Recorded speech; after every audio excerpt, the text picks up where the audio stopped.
അപ്പോൾ നമ്മൾ എങ്ങനെയാ ക്രിസ്മസ് റെസിപ്പീസ് സ്റ്റാർട്ട് ചെയ്യല്ലേ? ക്രിസ്മസിന് പ്ലം കേക്ക് പോലെ തന്നെ എല്ലാവർക്കും ഇഷ്ടമുള്ള ഒന്നാണല്ലേ ഈ ക്യാരറ്റ് ഡേറ്റ്സ് കേക്ക്. അപ്പോൾ ഇന്ന് നമ്മൾ എല്ലാവർക്കും തയ്യാറാക്കാൻ പറ്റുന്ന രീതിയിൽ അവനും ബീറ്ററൊന്നും ഇല്ലാതെയാണ് നമ്മൾ ക്യാരറ്റ് കേക്ക് റെഡിയാക്കാനായിട്ട് പോകുന്നത്. സിമ്പിളാണ് കേട്ടോ.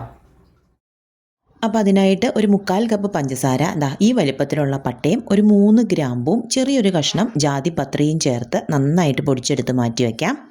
1 കപ്പോളം ക്യാരറ്റ് ഗ്രേറ്റ് ചെയ്തതും 1 കപ്പോളം ഈന്തപ്പഴം ഇതുപോലെ ചെറുതായിട്ട് അരിഞ്ഞെടുത്തതുകൊണ്ട് അതും നമുക്കൊരു സൈഡിലേക്ക് മാറ്റി വെച്ച ശേഷം ഒരു 1/4 കപ്പ് തന്നെ പഞ്ചസാര നന്നായിട്ടൊന്ന് കാരമലൈസ് ചെയ്തെടുക്കണം.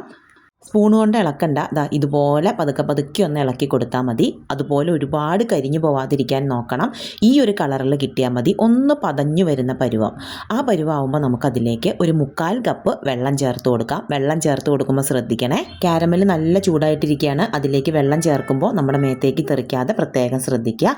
അതിലേക്ക് നമ്മൾ ഗ്രേറ്റ് ചെയ്ത് വെച്ചിരിക്കുന്ന ക്യാരറ്റും ഈന്തപ്പഴവും ചേർത്ത് നന്നായിട്ട് തന്നെ ഒന്ന് കുക്ക് ചെയ്തെടുക്കാം. ആ വെള്ളമൊക്കെ ഒന്നങ്ങ് വറ്റുന്ന പരുവം മതിയാവും. വല്ലാതെ അങ്ങ് ഡ്രൈ ആക്കി കളയരുത്, പിന്നെ തണുക്കുമ്പോൾ അങ്ങ് കട്ടയായി പോവും. ഈ ഒരു പരുവത്തിന് നമുക്ക് ഓഫ് ചെയ്ത് തണുക്കാനായിട്ടൊരു പാത്രത്തിലേക്ക് മാറ്റാം. ഇനി നമുക്ക് മിക്സിയുടെ ജാറിലേക്ക് ഒരു 4 മുട്ട, 1 സ്പൂൺ വാനില എസൻസ് ചേർത്ത് കൊടുത്ത് നന്നായിട്ടൊന്ന് അടിച്ചെടുക്കാം. മുട്ടയുടെ കളറൊക്കെ ഒന്ന് മാറി ഈ ഒരു കളറിലായി കിട്ടണേ. ഇതിലേക്ക് വീണ്ടും നമ്മൾ പൊടിച്ചു വെച്ചിരിക്കുന്ന പഞ്ചസാരയില്ലേ, പട്ടയൊക്കെ ചേർത്ത് അതുകൂടെ ചേർത്ത് ഒന്നുകൂടെ നന്നായിട്ട് അടിച്ചെടുത്തിട്ടുണ്ട്. അടുത്തത് നമ്മൾ ഇതിലേക്ക് ഓയിൽ ചേർത്ത് അടിച്ചെടുക്കുകയാണ്. ഒരു 1/4 കപ്പോളം സൺഫ്ലവർ ഓയിലാണ് കേട്ടോ ഞാൻ എടുത്തിരിക്കുന്നത്. ഇത് നന്നായിട്ട് അടിച്ചെടുത്ത ശേഷം നമ്മൾ ആദ്യം തയ്യാറാക്കി വെച്ചിരിക്കുന്ന ആ ക്യാരറ്റിൻ്റെ കൂട്ടില്ലേ അതിലേക്ക് ചേർത്ത് നന്നായിട്ടൊന്നങ്ങ് മിക്സ് ചെയ്തെടുക്കാം. ഇനി ഇതിലേക്ക് നമുക്ക് ഡ്രൈ ഇൻഗ്രീഡിയൻസ് ചേർക്കാം. അതിനായിട്ട് 2 കപ്പ് മൈദ, 2 ടീസ്പൂൺ ബേക്കിംഗ് പൗഡറും ഒരു 1/2 സ്പൂൺ ബേക്കിംഗ് സോഡയും ഒരു 1/4 സ്പൂണോളം ഉപ്പും നന്നായിട്ടൊന്ന് മിക്സ് ചെയ്തെടുത്ത ശേഷം ഇതുപോലെ ഒന്ന് അരിച്ചു വേണം നമ്മൾ ചേർത്ത് കൊടുക്കാൻ. നമുക്ക് ഒട്ടും കട്ടയില്ലാതെ കിട്ടുകയും ചെയ്യും. കേക്ക് നല്ല പെർഫെക്റ്റായിട്ട് കിട്ടുകയും ചെയ്യും. അത് 2-3 തവണയായിട്ട് അരിച്ച് മിക്സ് ചെയ്തെടുക്കണേ. ഏറ്റവും അവസാനം നമ്മൾ ചേർക്കുന്ന ആ പൊടിയിലേക്ക് നമുക്കൊരു 1/4 കപ്പ് കശുവണ്ടിപ്പരിപ്പ് ചെറിയ കഷ്ണങ്ങളായിട്ട് നുറുക്കി നന്നായിട്ടൊന്ന് മിക്സ് ചെയ്ത ശേഷം ചേർത്ത് കൊടുക്കാം. ഇതുപോലെ നട്ട്സൊക്കെ ഒന്ന് പൊടിയിൽ കോട്ട് ചെയ്തിട്ടാൽ നമ്മൾ ബേക്ക് ചെയ്യുന്ന ടൈമിൽ ഇതെല്ലാം കൂടെ താഴെ പോയി സെറ്റാവില്ല കേട്ടോ. കേക്കിൻ്റെ എല്ലാ ഭാഗത്തും ഈവനായിട്ട് നമുക്ക് ആ നട്ട്സ് കിട്ടും. അതിന് വേണ്ടിയിട്ടാണ് നമ്മൾ ഈ മൈദയിലൊന്ന് കോട്ട് ചെയ്തിട്ട് ചേർത്ത് കൊടുക്കുന്നത്. ഇപ്പോൾ ഞാൻ നമ്മുടെ കേക്ക് ടിൻ ഒന്ന് സെറ്റ് ചെയ്തെടുത്തിട്ടുണ്ട്. 8 ഇഞ്ചിൻ്റെയാണ് കേട്ടോ ഞാൻ കേക്ക് ടിൻ എടുത്തിരിക്കുന്നത്. നമുക്ക് ബാറ്ററി ഇതിലേക്ക് മാറ്റി നന്നായിട്ടൊന്ന് ടാപ്പ് ചെയ്ത ശേഷം ഇതുപോലെ ഒന്നും കൂടെ ഒന്ന് ആക്കി കൊടുത്താൽ ഇതിനകത്ത് ഒട്ടും എയർ ബബിൾസ് ഉണ്ടാവില്ല. നട്ട്സൊക്കെ നിങ്ങളുടെ ഇഷ്ടത്തിനനുസരിച്ച് മുകളിൽ സെറ്റ് ചെയ്ത് കൊടുത്തോളൂ.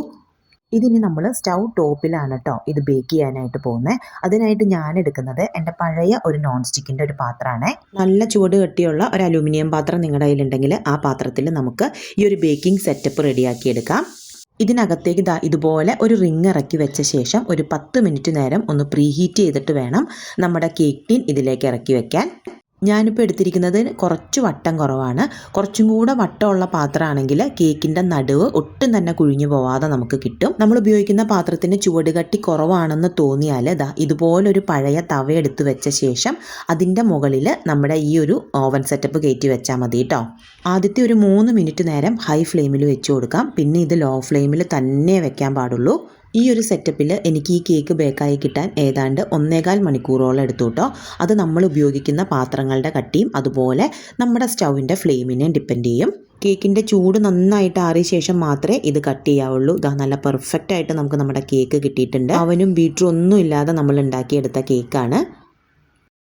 ഇനി കേക്ക് ഞാനൊന്ന് മുറിച്ച് കാണിക്കാം, അതിൻ്റെ ഉള്ളിൽ എങ്ങനെയായിരിക്കുന്നതെന്ന്.